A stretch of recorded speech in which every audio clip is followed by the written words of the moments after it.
Oke, kita kali ini masih membahas Inner Self Journey bagian kedua, Mas Dor ya. Ya. Di bagian kedua nih kita kedatangan bintang tamu. Tamu.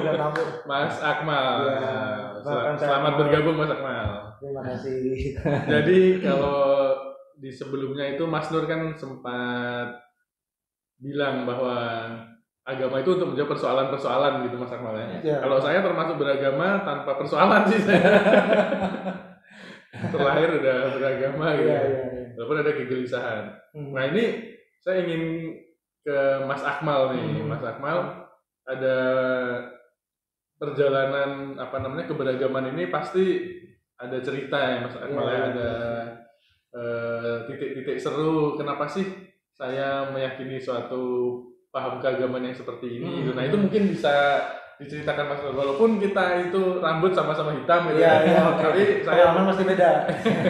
Dalamnya beda-beda. Iya. Silakan Mas Nur. Kalau saya sih mungkin lebih banyak mengalami pergolakan keberagamaan saya itu ketika saya SMP mungkin ya. SMP itu saya mungkin umur berapa ya? 2007, sekarang 2020. Ya mungkin umur 13 mungkin 14 gitu ya. Saya masih main layang-layang.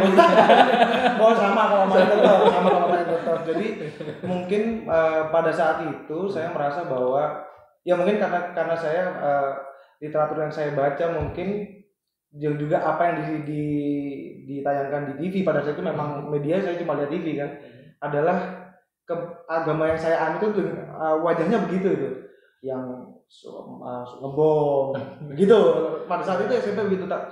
Pada akhirnya saya berpikir agama apa itu Mas? Apa tuh disebutkan ya saya muslim kayak kebetulan ya memang pada saat itu apa yang saya dapatkan adalah ini yang diajarkan adalah kedamaian, tapi kenapa outputnya saya bilang outputnya orang-orang yang saya lihat di TV pada saat itu adalah orang-orang yang menunjukkan kemarahannya gitu mungkin. Jadi kesimpulan saya mungkin karena masih SMP, jadi kesimpulan saya pada saat itu adalah wah ini agama marah, ngajarin marah nih kayak gitu. Pada akhirnya ya saya memulai perjalanan awalnya adalah dengan tidak sholat. Iya, dengan tidak melakukan apa yang sudah ditanamkan kepada saya sejak kecil. Jadi sejak kecil bapak dan ibu saya memang berdoa begini ya, dengan begitulah anak kecil sudah ditanamkan diajak sholat. Saya cukup mempraktekkan itu.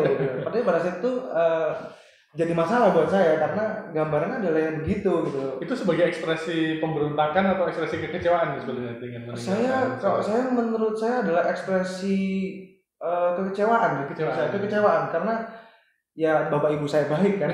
Bapak ibu saya paling tidak adalah yang saya lihat adalah bapak ibu saya pada itu mengajarkan saya hal yang baik dengan aturan agama yang seperti itu gitu. Tapi kenapa hasilnya di luar ternyata tidak sesuai ekspektasi saya gitu kan.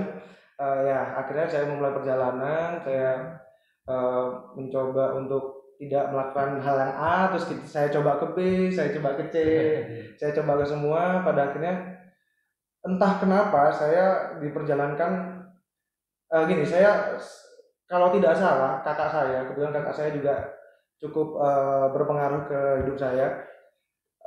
Dia pernah bilang bahwa Dek, seingat saya, kenapa kamu bisa kayak gini? Karena kamu nggak punya guru. Begitu. Kalau saya perjalanan begitu. Karena kamu nggak punya guru. Kalau nggak salah Syekh Abdul Qadir pernah bilang kalau nggak berguru itu pasti tersesat. Gitu. Kalau nggak berguru, gurunya setan. Begitu kan? Alakaman lam yursyid. Jadi celakalah orang yang tidak punya mursyid. Iya, ya kan seperti itu. Jadi saya memulai perjalanan selanjutnya adalah ketika saya ikut ke majelis kakak saya, kebetulan majelis Thariqah, tapi entah kenapa sih tidak menemukan kok nggak cocok nih, nggak lengket nih di sini.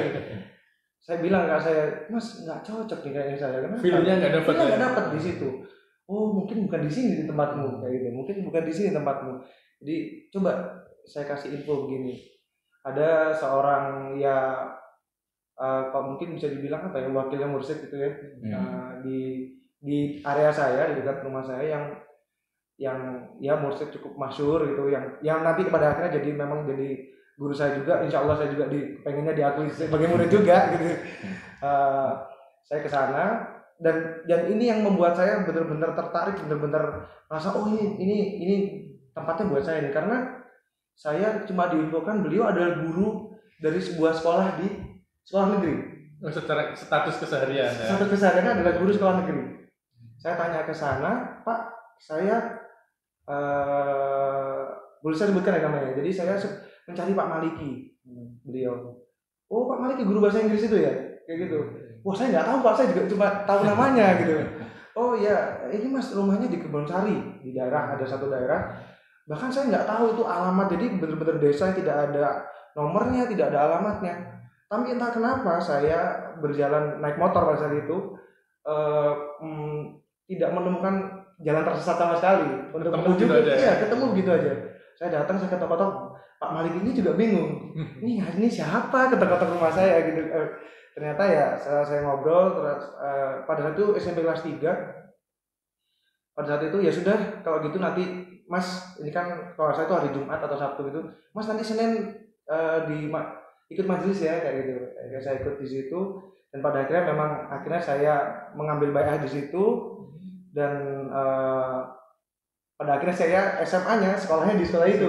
Jadi benar-benar alhamdulillah akhirnya saya sama Pak Maliki, jadi kalau sholat fardu bersama ya sudah, jadi benar-benar sudah ada bimbingan bersama dengan Pak Maliki begitu. Oke, menarik Mas Akmal. Gini, sebelum ke Mas Nur saya ingin sedikit menambahkan cerita dari Mas Akmal ini, bahwa tadi Mas Akmal kan ada semacam kekecewaan atau pemberontakan terhadap ekspresi keberagamaan gitu ya. Ini juga saya cukup sering dapat curhatan gitu ya.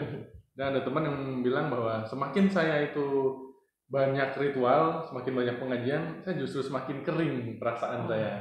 Nah, ini menarik juga dikaitkan dengan soal keberadaan guru tadi ya, keberadaan mursyid tadi. Nah, ini saya ingin ke Mas Nur, bagaimana melihat perjalanan emosi ini ya, perjalanan batin ini ketika mencoba mencari kebenaran gitu, betapa tidak mudahnya gitu. Nah, ini kalau dilihat dari sudut pandang tasawuf itu gimana sebenarnya persoalan-persoalan seperti ini, maksudnya apakah ini suatu hal yang wajar ataukah ada suatu tips agar kita nggak perlu melakukan ini gitu, cukup Mas Akmal aja. jangan. Jadi nggak perlu nggak perlu di. Cuma yang menarik begini, karena kalau kita belajar dari Rumi, jadi kita diibaratkan sedang berada di lautan. Kalau kita berada di lautan, tidak mungkin kita tidak dihantam oleh ombak laut. Kita pasti dihantam oleh ombak lautan. Ada yang sadar, ada yang tidak. Ada yang membiarkan dirinya terhempas begitu saja. Ada yang kemudian dia melawan. Ada juga kemudian dia bertanya gitu kan, seperti itu. Bertanya. Nah, kebanyakan orang yang ingin menambah kesadaran yang lebih, atau dalam bahasa Quran itu yazdadu imanan, jadi imannya bertambah, itu pasti dia sadar atas ketergoncangan. Dia sadar bahwa dia sedang digoncang. Pertanyaan-pertanyaan itu tanpa sadar sebenarnya itu datang dari ilahi. Seperti tadi Mas Akmal ya, ketergoncangan. Sebenarnya ketergoncangan itu datang dari Tuhan gitu. Datang dari Tuhan. Jadi Tuhan sengaja memberikan ilham pertanyaan itu untuk kemudian dia beranjak menuju satu keberimanan yang lebih. Kan dalam Al-Quran, ya ayyuhalladzina amanu aminu. Wahai orang-orang yang beriman, berimanlah. 2 kali loh ini. Ya ayyuhalladzina amanu aminu. Udah beriman disuruh beriman lagi. Kan? Penekanan. Iya, jadi ada penekanan dan kemudian Tuhan mengajak yang lebih gitu. Artinya memang kalau kita sadari dalam diri keberimanan itu ada level ya. Ada tingkatan-tingkatan. Nah, kita tidak mungkin masuk ke tingkatan yang lebih tanpa adanya ketergoncangan, kegalauan eksistensi seperti yang dialami Mas Akmal dan semua ya. Menurut saya hampir semua orang kita mengalami. Cuma ada orang yang lari dari pertanyaan. Dia tidak membiarkan dirinya untuk kemudian menggali terus pertanyaan itu. Ada yang membiarkan begitu saja sehingga menurut saya itu ini ya, seperti kehilangan kesempatan yang luar biasa yang Tuhan berikan dengan ketergoncangan itu. Akhirnya pertanyaan itu dicuekin aja dan akhirnya hilang ya, seolah-olah tidak ada pertanyaan. Iya, akhirnya menjadi biasa aja gitu. seperti itu. Dan kalau Mas Akmal ini termasuk yang dia gelisah dengan pertanyaannya gitu. Iya, betul. Tapi ini Mas Akmal ya, Mas Akmal ini kan milenial ya, mungkin Iya. kelahiran berapa? 95 Iya. 95 dia peduli dengan pertanyaan-pertanyaan eksistensial yang sebenarnya kalau orang Jawa bilang ini gopo, gak oleh apa-apa pertanyaan. Iya. Ya kan buat kemana-mana. Tapi Mas Akmal kok bisa peduli dengan pertanyaan-pertanyaan yang sebenarnya nggak akan membawa kita untuk meniti karir, untuk menjadi seorang rockstar kan enggak itu. Iya. Karena beliau ini juga seorang profesional ya, seorang arsitek, tapi peduli dengan pertanyaan-pertanyaan yang orang sering ada yang sinis juga, ini pertanyaan absurd gitu. Sering. Kenapa Mas Akmal begitu peduli dengan pertanyaan-pertanyaan itu? Kalau saya lebih kecenderungan ketika melakukan sesuatu itu dasarnya apa? Kalau ketika misalkan saya gambaran saya, ketika saya tidak menemukan apa dasar dari saya harus melakukan itu, saya nggak mau melakukan. Karena saya nggak punya dorongan untuk melakukan itu secara sepenuh hati gitu. Jadi ketika misalkan jadi rockstar gitu, hanya untuk terkenal, itu menurut saya sangat tidak mendasar gitu. Iya. Tapi itu para milenial sangat suka gitu. Yang milenial beda gitu. Iya. Wah, ini bingung juga nih karena memang kecenderungan memang teman-teman juga banyak yang tanya ya yang penting hidup gitu maksudnya. Yang penting hidup memang kalau bagi saya nggak ada salahnya ketika orang memang tidak memilih untuk pusing-pusing menjawab pertanyaan seperti itu. Cuman kalau saya memang ketika saya nggak punya dasar yang lebih untuk mengerjakan sesuatu, saya nggak punya dorongan hati yang lebih untuk benar-benar 100% mengerjakan itu apapun sih, nggak cuma perjalanan ke agamaan, maksudnya even itu kayak pekerjaan atau misalkan ya sesimpel misalkan kenapa saya harus jalan kaki gitu, kalau saya nggak punya dasar yang kuat, saya nggak punya will untuk melakukan itu gitu. Ini menarik Mas Nur, ini harus ada dorongan hati gitu ya. Iya. Ini hati ini ada yang memplesetkan juga Mas Nur, orang yang selain yang punya kegelisahan eksistensial itu didorong oleh hati juga, harta dan properti. Bisa aja. Bisa. Nah, tapi menariknya ini Syekh Akbar Ibn Arabi dia bilang bahwa orang-orang yang nampaknya tidak peduli terhadap ilahi, dia sibuk mengejar harta dan properti hati tadi, itu juga sebenarnya di balik itu adalah kerinduan terhadap Tuhan gitu maksudnya. Nah, ini mungkin bisa dilihat dari sudut pandang falsafi atau tasawuf maksud bahwa orang-orang yang seolah nggak peduli terhadap agama itu juga ada kerinduan maksud terhadap ilahi gitu. Karena begini, kalau kita lihat itu karena kembali ke esensi manusia, karena fitratullahi fatarnasa 'alaiha. Dengan fitrah Allah manusia diciptakan. Jadi salah satu penciptaan yang Tuhan hanya menggunakan kata fatara kemudian jadi fitrah itu hanya pada manusia. Kan dalam bahasa Arab penciptaan itu apakah menggunakan kata khalaqa atau ja'ala? Manusia ini fatara, penciptaan yang khusus karena di situ ada manfaat firri, manfaat min ruhi dan seterusnya. Nah, sehingga di ayat lain Allah menjelaskan wa qadha rabbuka. Tuhan telah menetapkan alla ta'budu illa iya, agar kalian tidak menyembah selain Dia. Ketetapan loh itu. Wa qadha. Nah, sehingga kalau kita gabungkan dari beberapa ayat ini, memang esensi kita adalah ilahi gitu. Makanya kata Rumi, suatu saat manusia akan pasti rindu kepada kampung halamannya. Kan? Karena dengarkanlah seruling bambu yang sedang melirih atas derita keterpisahannya. Kata Rumi kan di bait saya pertama Masnawi. Nah, sehingga setiap orang itu punya kerinduan eksistensial. Punya kerinduan eksistensial untuk kembali. Makanya begini, tanpa sadar ya, kita banyak mendengarkan kisah-kisah orang yang sudah mapan luar biasa. Ketika sampai di puncak dia merasa hampa. Betul. Merasa hampa. Dia mengatakan so what gitu. Saya mendapatkan semuanya, itu kehampaan. Kenapa kehampaan? Karena secara tidak sadar sebenarnya ada sesuatu yang dia tidak penuhi, yaitu kerinduan untuk kembali ke kampung halamannya. Seperti itu. Dan itu sebuah kebutuhan maksudnya. Kebutuhan. Saya kembali ke Mas Akmal nih. Mas Akmal dengan memiliki kekayaan kegelisahan gitu ya yang berusaha juga dijawab gitu.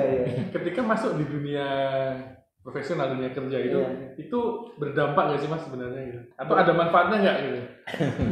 Berdampaknya adalah saya memiliki pertanyaan lagi dan saya gitu. Jadi kayak gitu. Misalkan ketika saya mungkin ketika saya ya tadi sudah disebutkan saya kan di arsitektur gitu, di bidang arsitektur. Mungkin ketika kuliah mungkin saya lebih banyak dididik tentang bagaimana membuat hal menjadi cantik, bagaimana membuat hal menjadi fungsional, bagaimana mendesain suatu bangunan. Cuman ketika sampai di pertanyaan-pertanyaan yang eksistensial itu tadi, saya jadi bertanya, apakah arsitektur esensial dalam hidup? Ketika manusia itu cuma butuhnya shelter, bukan sesuatu yang cantik kayak gitu. Jadi bertambah seperti itu, dan menurut saya itu memperkaya juga perjalanan saya dalam dunia arsitektur juga gitu. Ketika saya misalkan menemukan jawabannya, akhirnya saya juga akan melakukan hal itu dengan lebih sepenuh hati, dengan lebih gairah gitu. Karena pada akhirnya hal yang mendasar yang bisa saya bawa untuk mengerjakan arsitektur itu saya sudah temukan kayak gitu. Misalkan seperti itu. Artinya dengan kegelisahan itu sebenarnya juga memperluas sudut pandang untuk memperluas sudut pandang, iya. Segala hal. Betul. Jadi kayak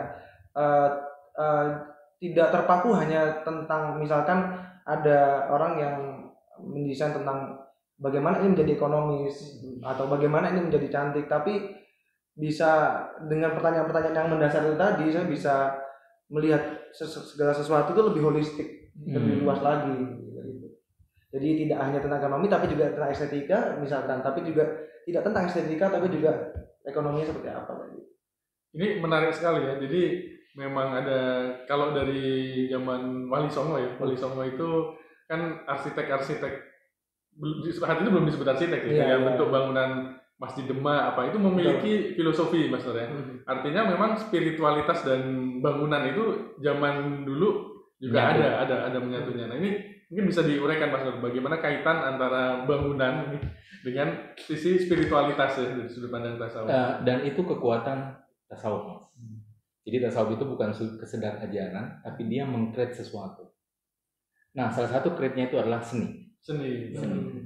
Misalnya sastra, ada Masnawi dari Rumi, ada Hafiz kan, ada Halat juga ada sastranya, bahkan Ibn Arabi Tarjumanul Ashwaq.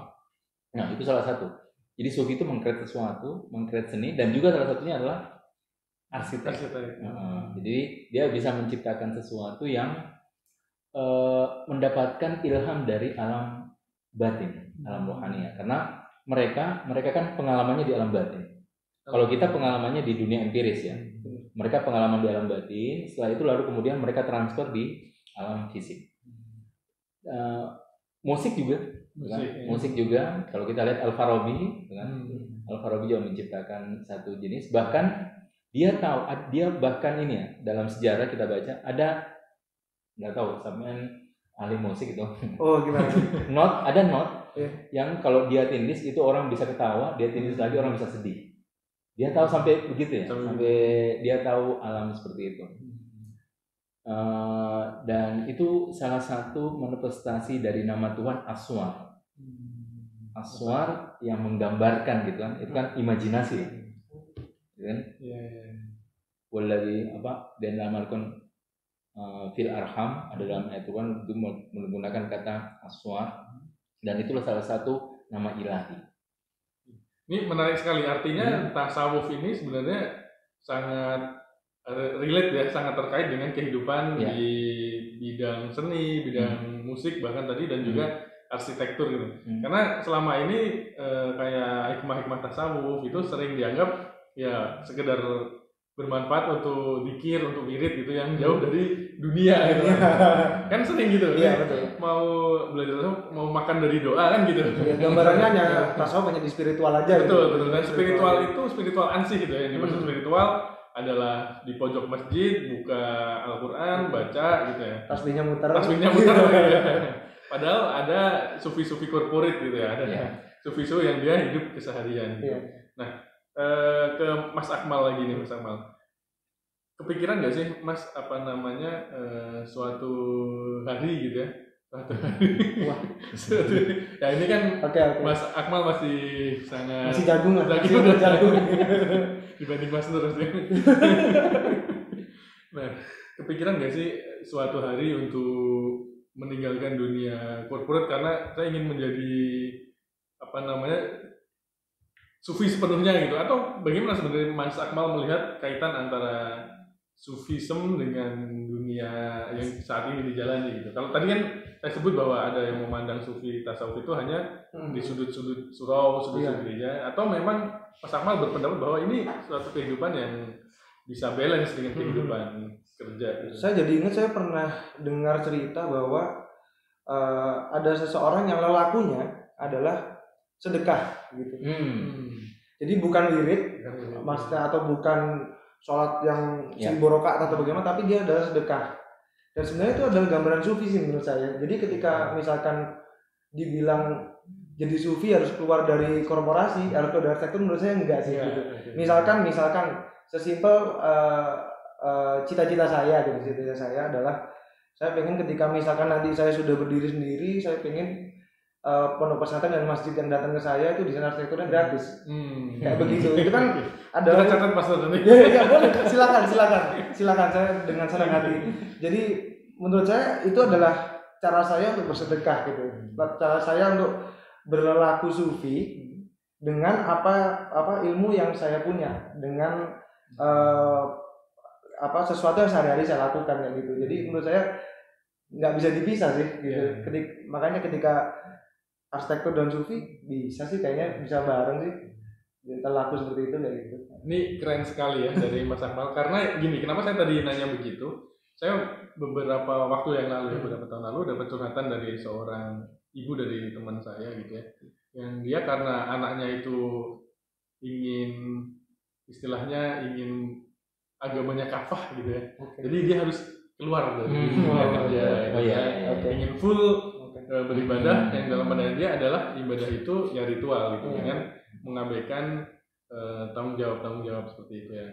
Nah seperti itu. Nah ini Mas Akmal ini menarik karena memberikan satu sudut pandang bahwa menjalani tasawuf, menjalani sufi itu nggak berarti harus memisahkan gitu ya. Mas Nur mungkin juga saya minta untuk memberikan suatu sudut pandang, karena saat mengajar mungkin anak-anak milenial yang galau gitu ya, yang baru mengenal lilin gitu ya. Jadi kalau baru mengenal lilin kan kadang merasa bahwa ini udah memegang matahari, padahal dia mau megang lilin. Iya. Nah, atau LPG mungkin. Psikologis orang-orang anak-anak muda pencari kebenaran sering begitu, Mas, sering ingin, wah saya anti dunia nih, anti segala macam, sehingga